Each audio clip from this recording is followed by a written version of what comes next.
peut dire que vous avez réussi à vous adapter en fait à, on peut dire avoir plusieurs casquettes déjà, et ça Ouais. vous a pas dérangé en fait. Vous avez eu cette capacité à vous adapter en fonction Disons des. qu'il y a des casquettes qu'on préfère à d'autres, on va pas te mentir, hein. Par exemple, Oui, la gestion de projet, répondre à des mails, etc., caler des meetings, bon, c'est pas ce qu'on préfère faire et ce qu'on trouve le plus excitant. Mais, par exemple, la prospection, moi, c'est quelque chose que j'ai complètement découvert parce que je connaissais pas ça, j'avais fait que du salariat et c'est quelque chose dans lequel je prends beaucoup de plaisir.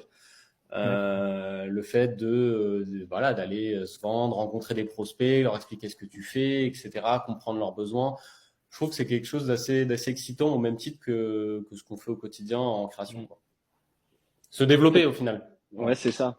On s'est rendu compte que le simple, en fait, l'action même d'entreprendre, en fait, déjà, c'est presque une compétence qui s'apprend sur le tard, justement, aller chercher Ouais. des clients, comment les fidéliser, comment améliorer tes process, ce genre de trucs. Et ben ça, c'est une compétence qu'on prend du plaisir aussi à développer. Et aujourd'hui, enfin moi personnellement, ça me passionne autant que mon métier premier qui est la création publicitaire. Bah j'aime autant entreprendre maintenant que créer, tu vois.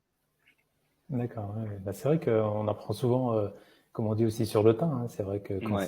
quand ça nous convient, bien sûr, parce il y a des choses qui nous conviennent moins, mais c'est vrai que il y a rien de mieux que tester, d'essayer pour découvrir et apprendre.